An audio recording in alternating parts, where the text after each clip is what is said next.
suffering. Look at the footprints in the sand. You think you walk alone, but he's holding your hand. Never let go, and you still stand. You still stand. You still stand. Good day, and it's Wednesday, and you're hanging out with T-Roy. We're going to have an informative show tonight. We'll be having a conversation with Mr. Peter Gilcud. He'll be talking about some basketball history, some great Bahamian sportsmen, and some policy adjustments. What we have to make in sport to make sports a focal point for our growth in tourism. And good evening and welcome, Mr. Gilcud, and how are you? Well, Troy, it's a pleasure for me to be here, and I know I promised you a long time to come, but that's right, it's you good finally to be here tonight, yes.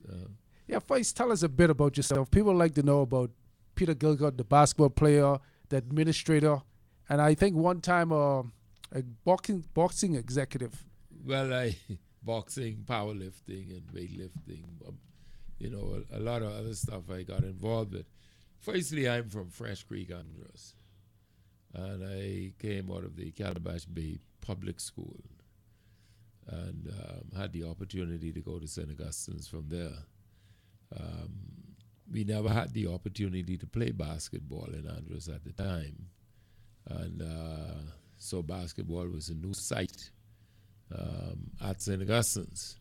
It was a new thing. I mean, of course, running, we used to run on the beach at Smaller Bay, where Smaller Bay Lodges on the sand.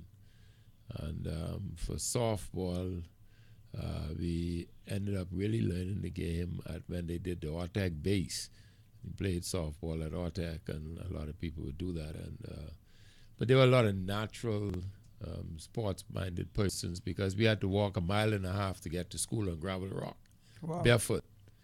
And that was always a challenge, but it had its contribution in the later days.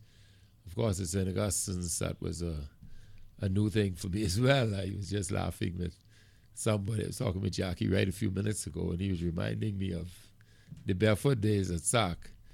And regrettably, nobody had told me in Fresh Creek that we needed uniform, which would include shoes and blazer and all that stuff. So I didn't take any. And it was a challenging series of initial weeks. And I'm sure all my classmates in the class of 71 remember the fun days of, boy, where you from? And why you here? I mean, that type of thing. But we made that through that. And those are challenges that play a pivotal role in what you do. From St. Augustine's, I was fortunate to have a basketball scholarship to go to St. Gregory's in Shawnee, Oklahoma. Interesting about St. Gregory's in Shawnee, Oklahoma was that Virgil Coakley was the first Bahamian to go there. It's a Catholic school. And then Bruce LaFleur, a prominent architect, went there, and he played basketball there before I got there. And when I went there, he was at the University of Oklahoma completing his architectural degree. So he became like a patriarch for us, myself and a number of other persons. Ironically, Donna Bastian was the first Bahamian female I know that had a basketball scholarship at the collegiate level. I know she didn't stay in the game much longer after being a Lady Cavalier. But I think it's important that the people in the community know that. That was in 1971. And the historians and the pundits could log that in and see if they come up with some people before that who had basketball scholarship on the female side. She was one of the first ones. If not the first. But I think after St. Gregory's, I had the good fortune to go to the University of Minnesota. But the love of basketball at a collegiate level was to be able to get ahead and bring someone with you. And at St. Gregory's, my pleasure and pride and joy was always to get Basil Zanz a scholarship to come up there. And of course, Basil was instrumental in assisting me getting the scoring record for the single game. And his motivation, of course, in getting the rebounding record. Ironically, those records still stand today. And that Minnesota team, that was the Golden Gophers? Yes, the University of Minnesota Golden Gophers in the Big Ten. So you went there before Sweet Belts Thompson? Yes, I mean, I mentored Mike prior, from high school days. We met In high school, playing in the church league. I played for Faith Temple, and I think he played for Grace, another church. And after that, when he went to high school, we'd link up in the summer. And he knew he was coming to play ball with me long before he finished. So you were like a mentor to him? Yeah, Mike's my good buddy, man. I mean, Mike Cecil, the late Cecil Rose. Let me tell you something about Cecil Rose. I met Cecil at SAC, and then he went to Princeville where he graduated. Then he went to high school and moved. But Cecil, during the summer, impressed me as an extraordinarily matured person. And one of the reasons that I elected and advised the University of Minnesota that we ought to bring Bells and Goose, Osborne Lockhart, and Cecil and Charles would go as a package, and they ended up at the University of Houston, was because Cecil was mature enough to lead, manage, and give guidance and comfort to Charles. And it's ironic that at our young age, I'm like a year older or 2 years older, and they come in behind, and we're operating at a level where we actually thought. I thought that Bells and Goose being with me would have given them the opportunity to mature appropriately. And we set the stage in 1974. Before they came to Minnesota, they came and set for the 74-75 season, the 73-74 season. I worked like heck to pave the way, being the most valuable player in the team and the first non-American to be a team elected MVP in the Big Ten, which was something to work with. And when Bells came, of course, he worked hard. And the only thing that I wouldn't say regret, but there's some things I would have hoped might have happened. Like the University of Minnesota went on probation at the end of their freshman year. And a part of the probation was not to play postseason tournaments. And that was a chance of winning. Well, yes. You see, because with Mike, we had the Kevin McHale's, the Mark Olbertings, the Ray Williams. We had a lot of people that came in there, that Jimmy Jackson, that were pro material and pro potential. And had that team been able to get in the postseason, we never know what could have happened. And I think you all beat the national champions that year. Oh, Indiana?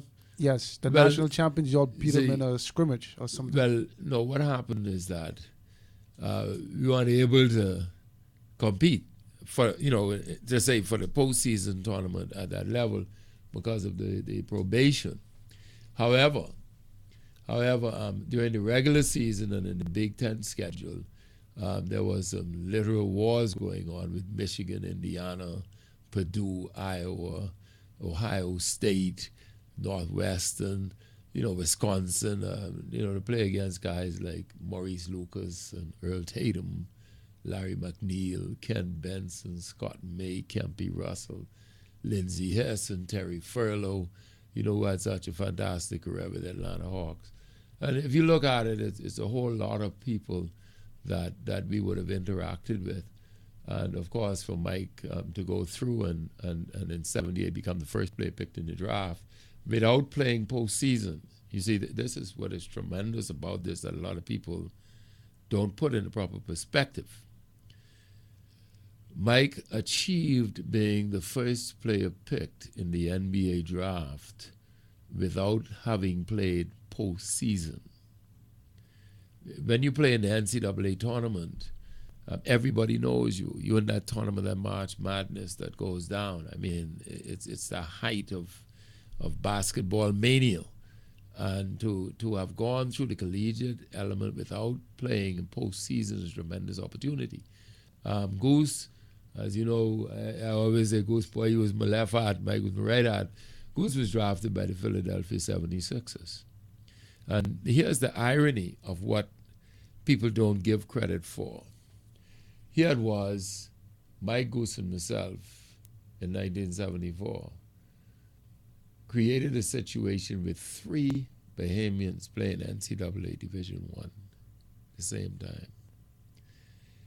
Goose and Cecil at Houston made it 5. Now get a load of this. Carl Mins was at Gonzaga, made it 6. Noel Taylor, called Ye, was at Rhode Island. And the interesting thing about my mentioning them is that in 1973, the three of us signed NCAA Division One scholarship offers. Wow. I signed, and I wanted to get Ye to come with me to Minnesota and Carl, but they only had one scholarship. And so Ye and I worked, well, Ye and Carl and I, we communicated because Carl was out at Cochise College in Arizona. And Ye was in Seminole Junior College just down the road, about a 15-minute drive from me. And we eventually got Ye to sign to go to University of Rhode Island on the East Coast, play for Jack Kraft. And Carl couldn't make up his mind, so he signed kind of late. But we were looking at trying to get Carl pushed up. He wanted to go on the West Coast of California, but the more the visits to California, the less convinced he was, and he wanted to go into a more quiet area. And so Gonzaga signed him to go there. So you're talking about Bahamians with that amount of talent, that if we could have gotten everybody who were playing NCAA Division I at that time to be a part of that famous 1975 Pan American Games team, we probably had the best team on the planet. But it didn't happen. So why did it happen? And I think the 76 Olympics would have been was a great... We played some big teams, and we played them head to head. We lost some games that were challenging to accept. For instance, we were leading Cuba by, I think, by 5 points with about 1:20 to go. With that matchup, or a few of the guys? No. With the team we had in the Pan Am Games, we had some great ball players. But to add, say, a Michael Thompson or Osborne Lockhart, they were not there. No, they couldn't make it because the university went on probation. The former coach got fired, Bill Musselman. A new coach, Jim Dutcher, came in, and his protocol was he wanted all the players on campus. And that was a decision he made that had impact on the Bahamas' chances. But Sterling Quant, as you know, Sterling Quant went to Central State, Ohio, I think, in 68, 69. Keith Belzy Smith was the first Bahamian to go there, and he was joined by Samuel Bookie Frederick, Emmanuel Johnson, called Laddie Da, Bookie Johnson. Bookie Johnson and Quan came up to Central State in Ohio. They played there, and they all finished, I think, around 70, 71, and came back home to play in the local leagues, which was a tremendous boost to basketball all around, because I personally learned a lot from Quant and Bookie and Belzy. I think it was a situation where Carter Lightbourne went to Edward Waters. I think Carter came out of Bahamas Academy, unless I got it mixed, and he went to Edward Waters, which is a school in Florida, I think, and he did very well there. And of course, Jacob Rose, and a gentleman named Docious Adley, Tony Adley, a tall gentleman you see walking downtown a lot. He was part of the team too? He was one of the great players. I mean, something didn't work right, and it created some challenges that exist today. But that team had Charles Thompson and Cecil Rose, Carl Mintz. And this was the Pan Am Games now? The Pan Am Games in 1975. And we were leading the U.S. team with Robert Parrish, Tree Rollins, Otis Birdsong, Ernie and Bernie, Granfield and Bernard King. Ernie Granfield and Bernard King, Rick Roby, Mike Phillips. I mean, everyone on that team was a first-round draft pick. I need to look up some clips of that game. And, well, I'm telling you, we were leading them, and we got some challenges with fouls and ended up with a limited number of persons.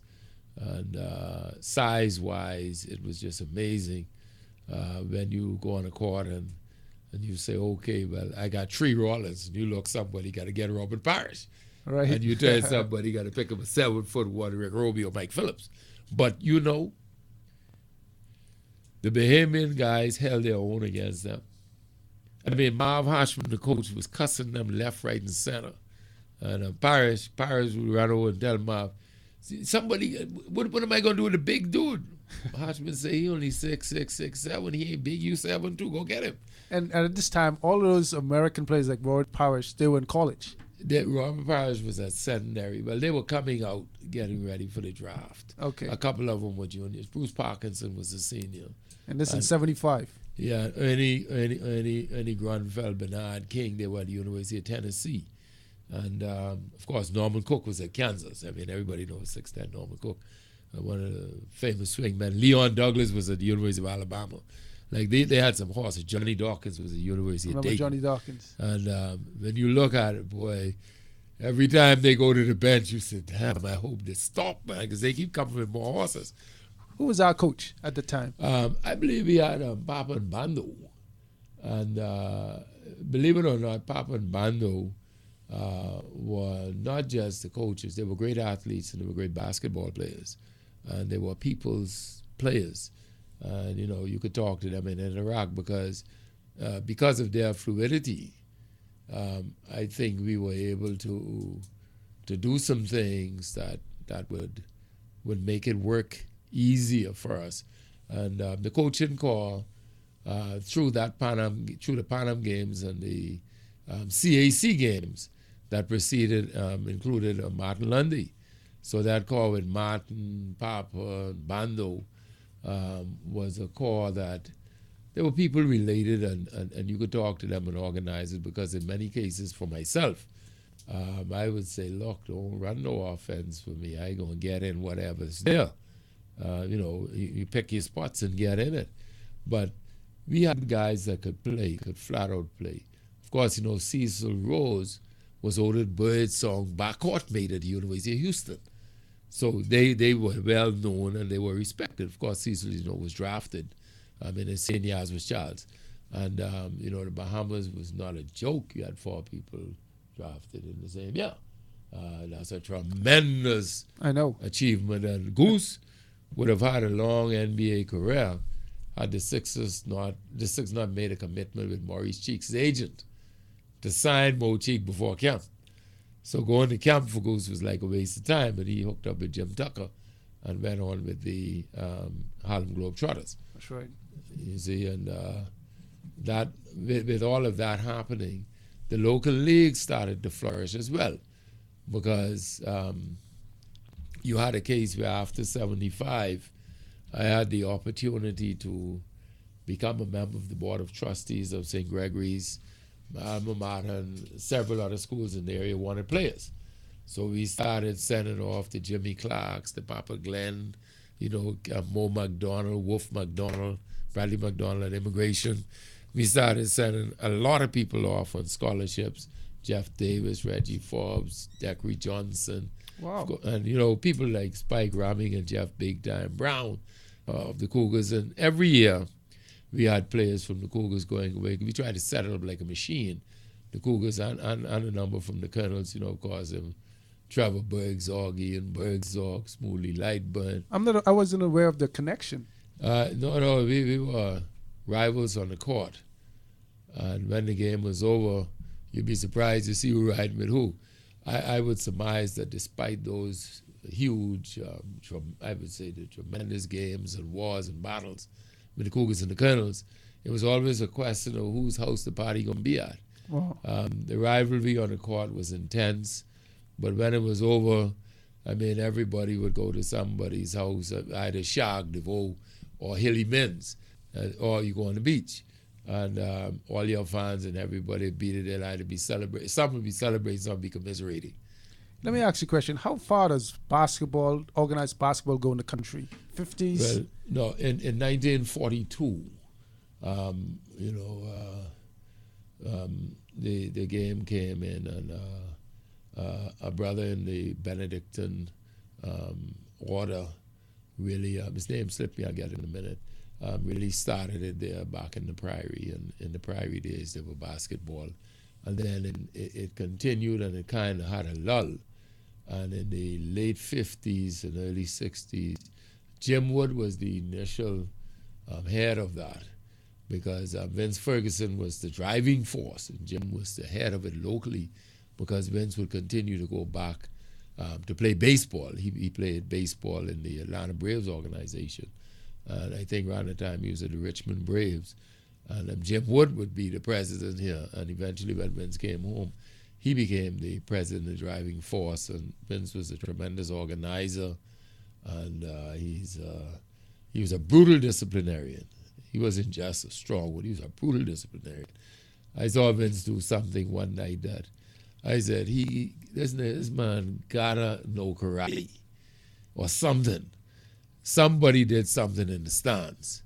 And he took the ball and put it under his arm, and he said, until you get down, it ain't no basketball tonight.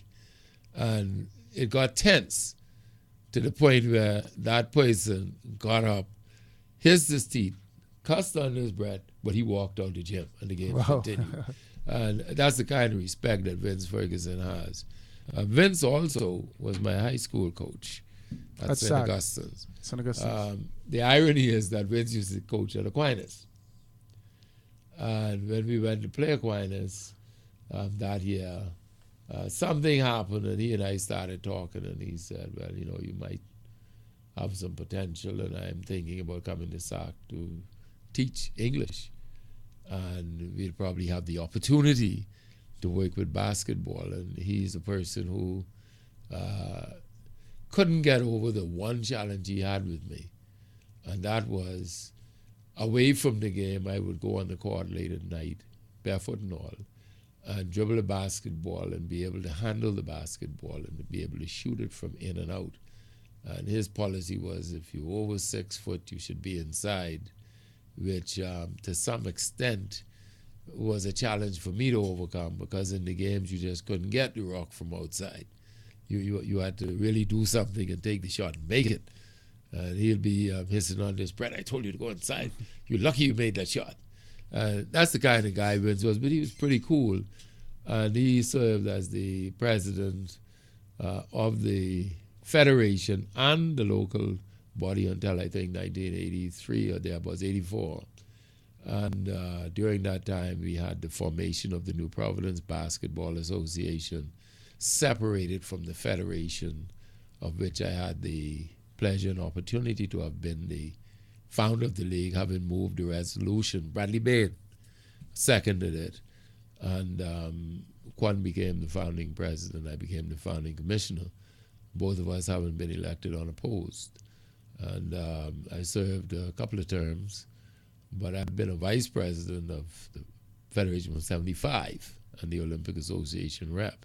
All right. And so there's a lot of basketball that we would have gone through. And the thing is, you know, like at Cecil Rose's funeral, I had the opportunity to see so many of, I call it my guys, you know, the Reggie Forbes, the Deckery Johnsons, well, Bookie Nesbitt and Basil Sands were in there at Cecil's funeral, but many of the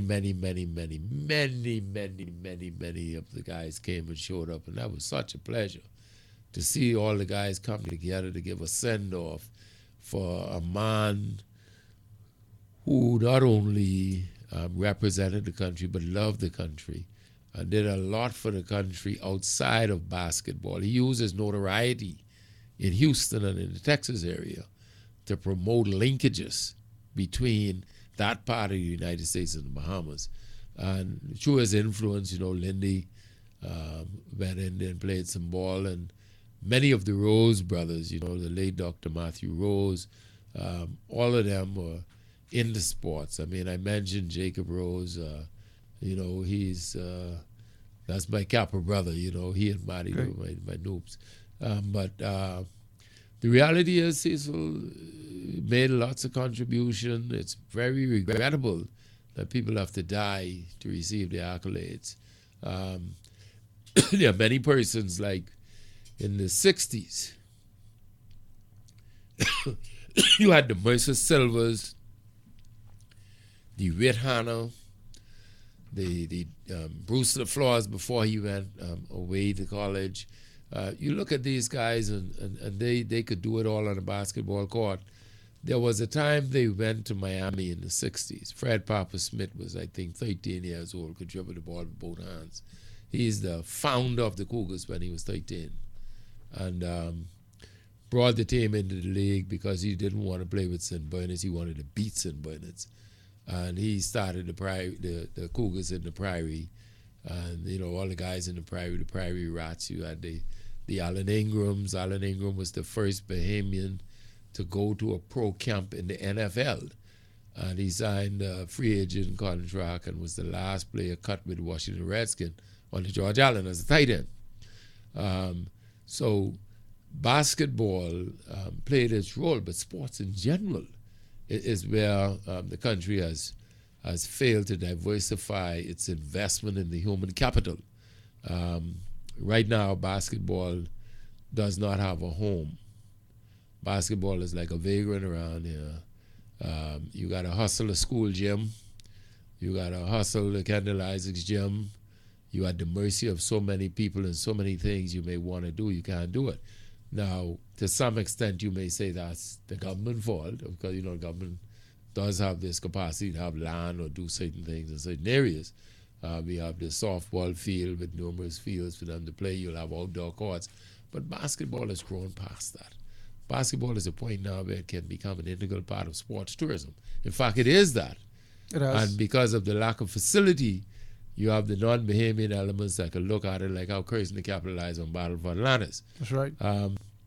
We don't have facilities here outside of the makeshift stadium at Atlantis that we could do things at a competitive level in a place that's designed for that you could have full control over day in and day out. That's now under the Bahamas Sports Authority. Before it was under the ministry. So you mean we should look at a stadium? Well, one of the things that Geach, Vince Ferguson, forgive me, you got to be close to him to say that and get away, that Vince Ferguson had as a dream was a stadium, and I think at one point Bruce LaFleur did a design pro bono and gratis. We were seeking to get the land on one block to do it, but there were lots of dispute. The type of personality that Vince had rubbed a lot of politicians the wrong way. I'm never afraid to speak to the truth, and I speak like it is and call a shot for what it is, And as a result of that, it never came to fruition. Then Peter Bethel came up and asked me about the plans and stuff, and believe it or not, Vince was able to locate the plan. So we were looking at modifying the plan to put 4 or 5 gyms in Nassau, which would be owned by groups that would have their own franchises, that would be able to compete for fans and space given their demographic locations. And how far does this go back? In the 70s? No, this is in the 80s when Peter Bethel became the Minister of Sports in 1987, following the 87 election. Okay. He became the Minister of Sports, and of course, working with Peter was a joy. Peter, he led the charge as the minister in terms of creating and implementing the Bahamas Games. Yes. And I had the pleasure of being a member of the founding committee for those games, having the subcommittee responsibility for the programs, and I contributed to the operations committee. And that was a joy. But Peter Bethel also played a pivotal role in making sure that basketball didn't go the way of baseball. Back in the late 80s, a group of persons wanted to introduce the NBA Pro-Am. Pro-Am, yeah. And at that time, I was the commissioner and acting president of New Providence and the secretary for the federation. Okay. Hey, Mr. Gilcud, as we take our first break, when we get back, we'll be opening our phone lines, 676-4153, 676-4199, to weigh in on this conversation. Some good history of our basketball in the country. Open up your eyes, open up your eyes. Life ain't all about feeling nice. Sometimes we got to go through some things. Sometimes we're gonna face many pain and suffering. Sound and lighting for your church, or instruments for your band. Audio plus, audio plus. Equipment for your DJ set, or audio for your car. Audio plus. For lighting and musical things and more. Come to the bigger and better musical store. Come down to Audio Plus. Located Soldier Road North, south of the Village Road Roundabout. Phone 394-6668. The musical store that wows you. We know work and school pickups tend to ruin your lunch plans, but there's no need to miss lunch when you can reach for Vitamalt. Vitamalt is a perfect meal replacement. With a high content of vitamins and minerals, Vitamalt is enjoyable for lunch. Vitamalt's beneficial balance of carbohydrates for instant absorption provides the whole family with long-lasting energy. So if that meeting is running on Bahamian time or it's school pickup time, reach for Vitamalt. Vitamalt takes care of you. Speeds go up, prices go down. Speeds go up, prices go down. Man, but stop making noise. Man, I'm just so excited to be saving money on my home internet package now with BTC and getting better speeds. So you decide to rap about it? Yeah, man. With the money you save, you could pay someone to teach you how to rap. Win a brand new HP laptop or Galaxy Tab when you sign up for high-speed internet from BTC. Speeds now up to 16 megabytes per second for under $35 a month. All the speed you need at an affordable price. More details at btcbahamas.com. No matter how compelling the vision or how brilliant the strategy, without leadership communications, there is no execution. Hi, this is Master Motivator Spence Finlayson, host of Dare to Be Great radio show. Please join me for a dynamic leadership workshop called The Voice of Leadership, Thursday, January 23rd at the Cancer Society of the Bahamas building on East Terrace in Centerville. What you will learn and cover in this exciting workshop, the voices of effective leaders, crafting compelling messages that inspire action and produce results, taking the lead, setting the direction you want others to travel. This fast-paced, results-oriented seminar is uniquely designed to strengthen your leadership communication skills. You'll learn practical techniques to shape your leadership messages and addressing tough and touchy topics in ways that diffuse tension. So if you want to be a part of this dynamic seminar coming up on Thursday, January 23rd at the Cancer Society of the Bahamas building, call us at 601-6162 or 455-2989. The Phoenix Institute. Yeah, girl. Nice having you visit. I haven't had that much fun since our college days. I know. I can't wait for you to visit me in Canada. Until then, we can always stay in touch because I just signed up with BTC Home Phone Plus. Girl, that's great. Now that I got the time, I can't find that dress you borrowed last week. Well, do you remember that guy you had your eye on that night? Yeah. I guess you can call us even. Hold on, what? Oh, no, you didn't. Unlimited nights and weekends, long distance, gossip included. Experience better with BTC Power. Sports Radio 103. All sports, all the time.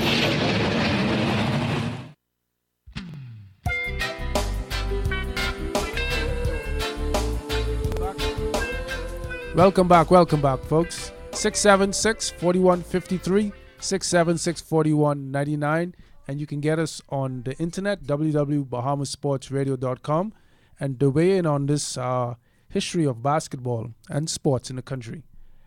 I would like to ask Mr. Gilcud, why haven't we, from 76 to now, haven't pursued Olympic basketball? Planning and money.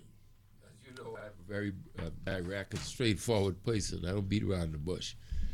Planning, you see, there has to be a 5-year plan, a 10-year plan, and a long-term plan set in place that would lead to somewhat of a feeder system. The basketball back in the 70s had the third highest rated mini basketball program in the Americas. Andrew Penniman, the late MBE, Dr. Larry Davis, and others were in a position to take the mini and super mini teams to tournament all over the place. And they won. They did well. People came out of that. Lyndon Rose, who had the opportunity to coach, particularly in his formative years. And you look at it, Ricky Kool-Aid Ferguson, all these guys came out of mini, super mini. Crow Dean, 40-point Dean. You look at his brother Bumpy, Patrick Bumpy Dean, Greg Trotman, they both went to Franklin Pierce. And when you look at it, I mean, it's a pity to show us an hour. Right. Because I could give you names of Bahamians in basketball. The praying pastor, Vaughn Miller. I discovered Vaughn Miller, believe it or not, walking on Mackey Street in flip-flops with a basketball in his hand under the basketball.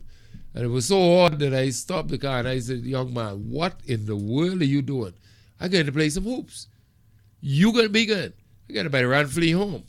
But get in this car, where you live? And I took him home and told his sister that he lived with, put some tennis on his boy. Let me carry him in the Prairie and see what he could do.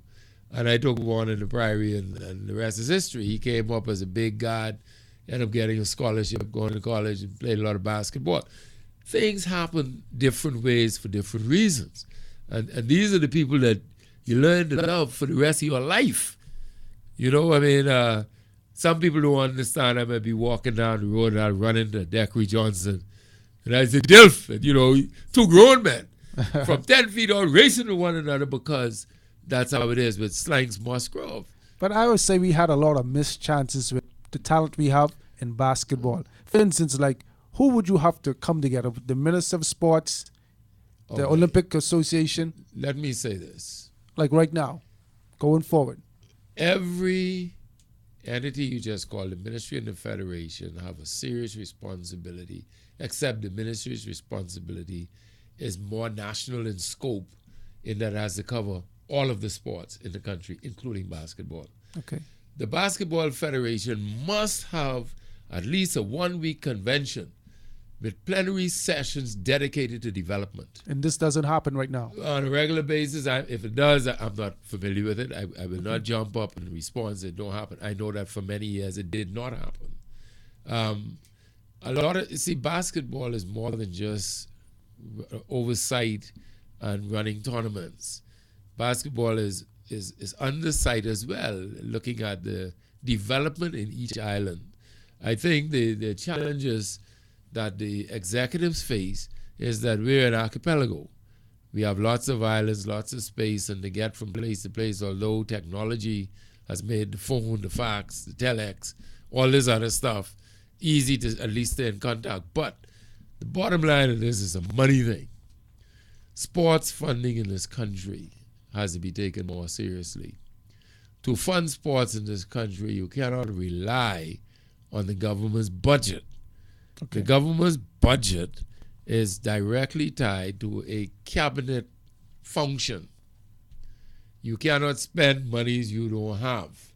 So you have to think outside of the box. We don't have the sports foundations. We don't do the interaction and access sports at different levels. For instance, you know, we in this country, we do some strange things. Over time, become policies. For instance, we don't mind putting in millions of dollars in incentive to billion-dollar corporations for private individuals, and we don't own any shares in exchange for our money put in. We look for intangible revenues. Those days are gone. That went out from in the 70s. We ought not, and I'm saying this, and whoever listening, I hope you take heed. We ought not be spending millions of dollars on private corporations, business for private individuals without mandating that something comes back to develop our people. The human capital is most important in this country. For instance, if we put, hypothetically, these are not the fixed numbers and I pre-qualify them.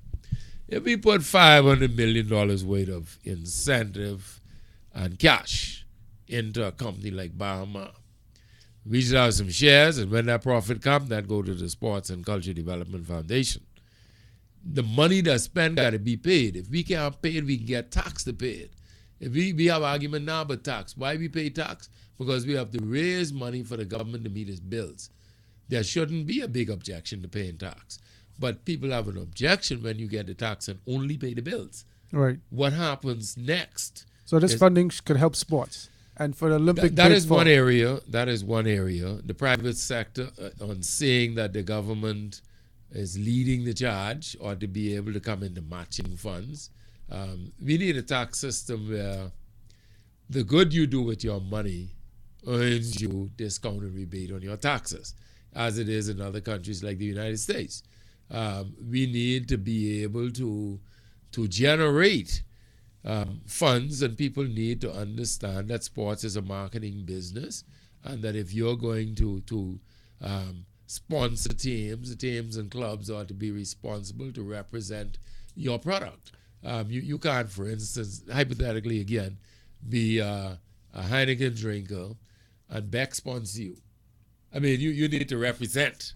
So you say this is what we're lacking. That's why we haven't seen That's Olympic just basketball. the periphery. No, that's just the periphery. We lacking, in a nutshell, funds and planning. So what about the planning? Can't the three chiefs come together? Sports, BOA, the Bahamas Olympic Association, as well as the federation, get together, put a 10-year plan together. See, it's not that easy. The Basketball Federation has to lead its own charge.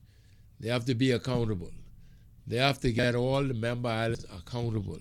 You have to get a national junior program, and an open national program. We have about 40 people playing pro basketball around the world. That's right. Right now. Easy. And more than 40 in college and high schools. Hell, we have about 30 right now in Division 1. Thank you. Okay, and we have players in the NBA. So I know we can't be a force in this Olympic. But it takes money to bring them together. You see, the guys who are playing ball all over the world, they're no different from the guys who play pro in America when it comes to representing your country.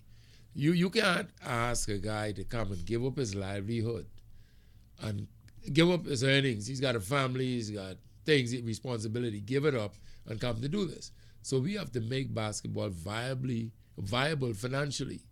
In this region, our champion should be playing in the regional champ that you see on ESPN. This is the Central American Championship.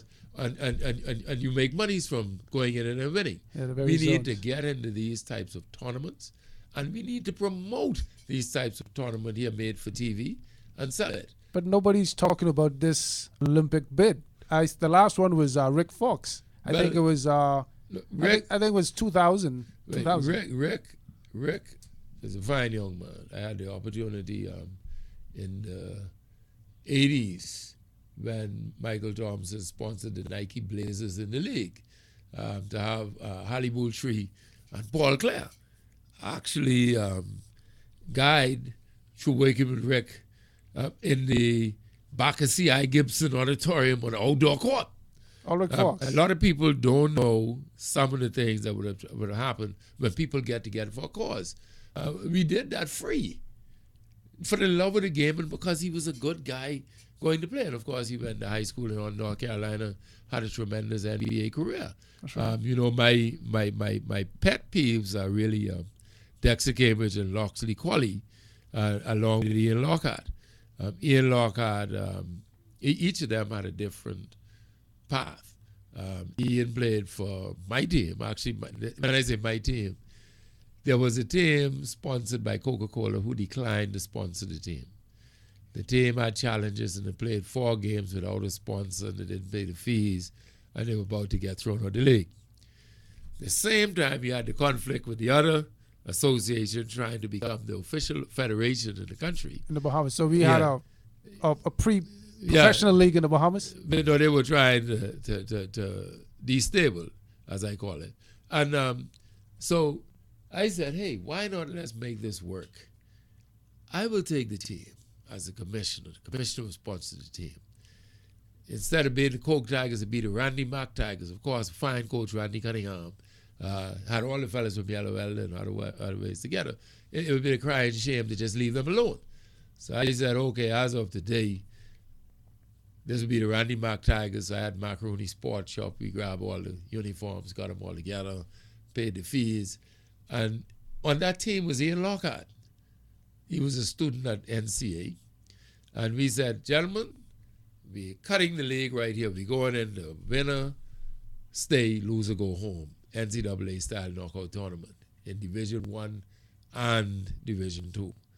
And that was the kind of motivation Ian Lockhart needed. He blossomed, he bloomed. His scoring went ballistic. His leadership emerged. He ended up playing basketball at the University of Tennessee and was the only person in the conference that could deal with Shaq. And Ian ended up signing an NBA contract, I think with the Phoenix Suns, and he got injured. And he ended up having a career in the European and South American leagues. He's still playing. Still playing ball? Yes, he is. And I'm saying if you look at him and the things that would have come out of people being nurtured in the local leagues, he came from high school and went straight to Tennessee. And you look at Dexter and Loxley. I happened to watch them one day practicing in AF Adley gym, and the drills they were going through were good, but they were being trained to be inside players. So I decided to pull a sneak on them. And so 4 o'clock in the morning, I pick them up and we go in the park and practice. And I look here. When you grab every rebound, you look for Loxley. When you grab every rebound, you look for Dexter. And eventually, all of a sudden, people would see that, boy, Dexter and Loxley could shoot. But they didn't know the hours they put in the mornings. That's right. You know, from 4 till 6 every morning, and well, you know, half hours homework. From 6 to 6:30, you had to oversee the homework. Get your homework done or you ain't coming back no more. And they had good grades, and they were good guys, and they went out and they did very well. And of course, you know, Dexter played in the NBA with the Dallas Mavericks, and he went on to play in Europe, and Loxley had a tremendous career in the European leagues. And these are things that make you proud. So when you talk about preparing for the Olympics, you got to be able to have a unit that scours the country for the talent. And I think it's about time. I think we at that level, we can get administrators to look at a 5-year plan to get it done. It's going to take money, and I'm going to ask you a question. What about the lottery to help this? Well, you know, a lot of people don't understand the dynamics of the power of money. Now, whether it comes from a lottery or whether it comes from some other medium, it doesn't matter. The point I'm leading to first is before, even with a funding channel going on, we don't have the basketball. The New Providence purchased some property in the back of the dump area, the old Headley Estate, just under 7 acres. The location of the property is a challenge, and this was around the time that Vince Ferguson was coming out of basketball when he was voted out. He and the executives immediately spent the money on saying, well, we bought this land. But inside the dump area is a challenge to you health-wise, to have outdoor facility there. And to do it indoors is another challenge, because to get to the property, you got to come through the government dump gate. And behind that property, you have private properties which have already been scarified and harvested for the quarry. Right. So that property could not facilitate what you need to do. But it still exists. It still exists, but it can be asset on the books. Okay. There's no reason that could not probably be sold to someone who may want to put a warehouse or something in there, and the money is used toward developing a home. Now, the government found a home for hot rod racing. The government got a home for track and field. The government got a home for baseball. The government got home softball playing field. Swimming. The government, well, Betty Kenning made a serious donation. God bless the Kenning family. We hope there are many more families that will do this type of thing for sports. And I'm calling them out now. Would you please make these donations and bequeath some of that great wealth to sports? You know, right now, we are waking now. I've seen led now by Craig Flowers on getting golf on the go. That's right. And the sport that generates the most money potential and that has generated the most income to Bahamians who participated at the Pro B level. That's right. It does. Gordon, as you know, Dr. Patrick Nephew in the NBA, you know, Rick has had his career. Everybody had and a lot of people in Europe that people don't talk about. And South America. People don't talk right about now, that. and Tiny Pinder played in Australia all the way over there. Elvis Roll. Who's keeping these records? Because these names, some of these are new to me. Well, I tend to have these in the Gilcud files. Okay. Which is why I can say it just like that. What has happened is that the investment in the human capital is in there. I believe that based on what I'm hearing lately and in the past few years, the government may be prepared to provide grants in order to establish the database that's needed to do it. But that is a periphery. What you need now is you need a plot of land. You don't need property under the guidance of the National Sports Authority. You need basketball to have its own home. Okay. like anybody So the Queen else. Elizabeth Sports Center is a perfect place for a bigger gymnasium, maybe? Queen Elizabeth Sports Center is a place. There are plots of land all over this island that the government can assist in getting or allocating for the use by the Federation and the New Providence Association to get their facility. But New Providence and the Federation got to get their act together. See, you can lead the horse to the water, but you can't make him drink. You got to have convention. You got to invite people who could plan and execute plan to join you. I don't think this is happening. I've never heard anything about Most people like to say, just let's play. Right. The administration part takes a lot of effort. Let's just play. For myself, for whatever reason, I don't believe I've ever been formally invited to a basketball game in this country on a formal invitation basis. I normally go on my own, or someone will say, man, you need an invitation, just come. And I say, listen, we're in the professional world. If you could invite beauty, the least you could do is invite the beast. Yeah, let me ask you a good, quick question. We tried tourism basketball. We saw the Miami Heat here a few weeks ago, around just a month ago. How do you feel about that, and how you think it would have been better? I wanted to meet some of the players, but didn't get a chance. First and foremost, let me tell you, professional basketball has been in the Bahamas from the late 60s. At the turn of the decade, 60s going into 70s, I personally played against Rick Barry in the New York Nets. Where about? Locally? Yeah. We played them in Air Valley and D.W. Davis. So those professional players used to The always come Miami down. Floridians came in here and we played against them. In the NBA, as the NBA, because Earl Pearl is a government ground fellow. In terms of coming to Nassau, going to government ground, going to Prairie. You look around and over time, persons have always been coming. But the question is, what could happen in the Bahamian environment? For Curzon, that's a business deal. Let's bring in the top teams. They all bring their fans. We make some money. They enjoy themselves. They go home. We become fans and spectators. In fact, we become some weird fans and spectators. Because I remember, and I don't mind saying this, last year, my alma mater, the University of Minnesota, came here. Neither the Ministry of Sports, neither tourism, neither the Sports Department of Tourism, neither the Basketball Federation invited me. You didn't watch your team play? No, I watched the team play because I arranged to get my tickets through the university. Okay. I mean, I ain't crippled, I have my ways of doing my own things. But what I'm talking about, in the Bahamas, if you don't have the respect and decency to acknowledge and recognize your own, but here's everybody piling over to Atlantis, so, Curzon, bring this is great. And we missed the point. You see, Michael Thompson went to Minnesota with me, as did Osmond Lockhart. Minnesota's playing here. And I tell you what, a lot of people don't know you played at Minnesota. They only think of Goose and Thompson. As silly as that is, I could believe it. That's right. The younger players don't know that. No, a lot of them do. I interact with a lot of them, and they do.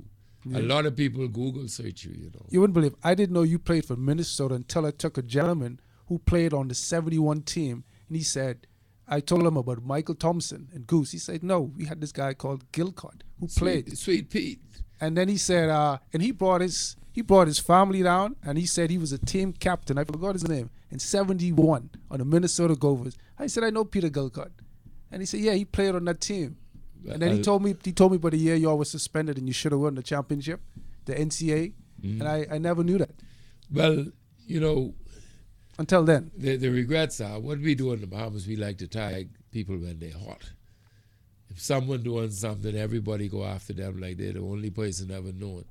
I had a couple of people, including someone in government, that asked me, what was it like playing at Mankato State University? And I was shocked because I'd only been on the campus twice. But because it was in Minnesota, they felt that's where you had to have gone because these guys been to this one.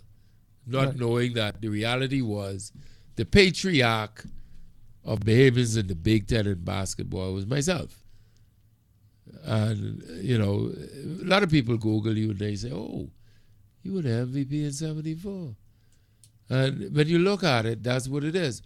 Unfortunately, though, The Ministry of Sports should have its database. The Federation should have its database. The New Providence should have its database. Yeah, I think the history for basketball, 50s, 60s, and strip now, it's been left out a bit. A lot of players have been left out. And I think you have to Google them on their own. But I think you're right. There should be a database of all our athletes in one era. But before we close, I want you to give some shout-outs. But I want to pick 2 years, 2 Olympic years, and I want you to name the all-Bahamian team that I thought would win the gold medal. Yes, I'll go with 76, and you could pick the other year. And you can name, I think, it's a 12-man roster, 15-man roster. Let me tell you, in 76, if you took the Pan Am Games team and just added Michael Thompson, Osmond Lockhart, we would have been in Final Four. We'd have been in the medal round. You've been in medal round in 76-11. That was Montreal. I think we would have. Let me tell you, the Tournament of Americas was held after, and we were invited to go because the U.S. and Puerto Rico were exempted from it. Canada was hosting it, and so the other teams that participated, with the exception, I think, of Jamaica and USVI, were invited to go. And we didn't go largely because of finances. I remember Vince Ferguson saying to me, see, if we had the money, we could have gone. We don't even have a place to play.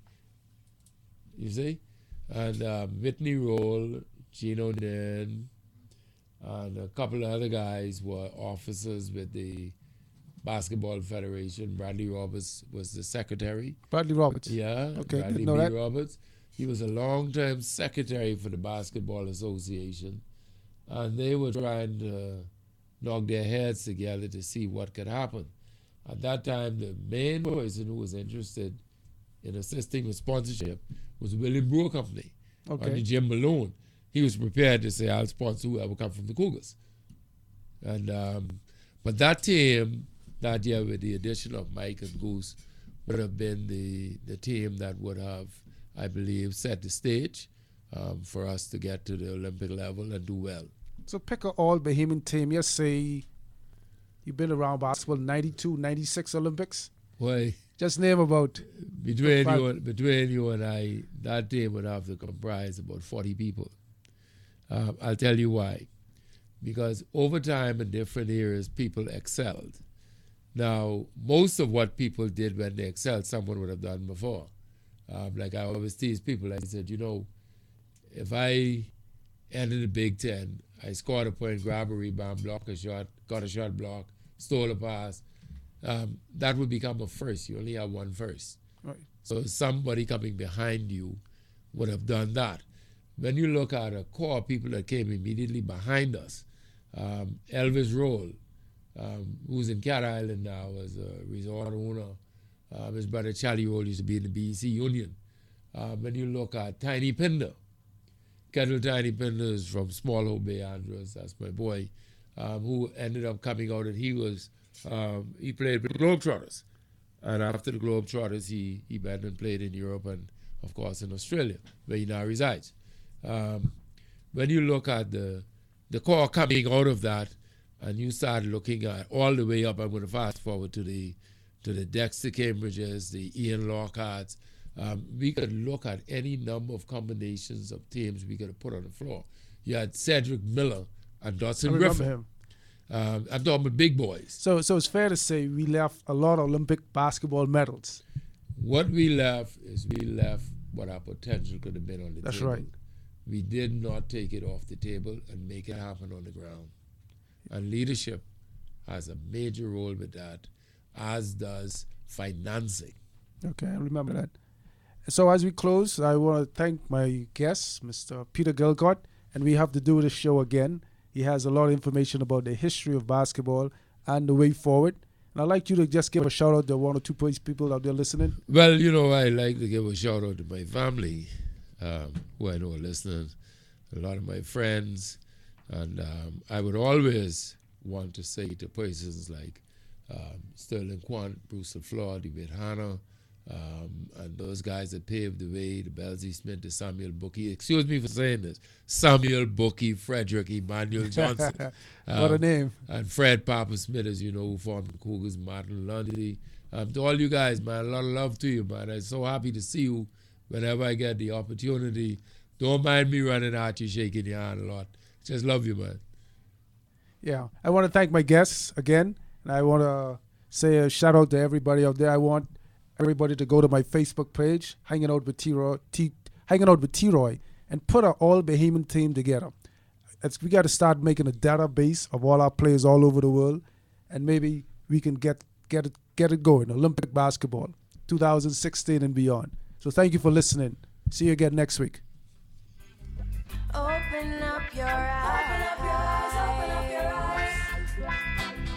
Life ain't all about feeling nice. Sometimes we got to go through some things. Sometimes we're gonna face many pain and suffering.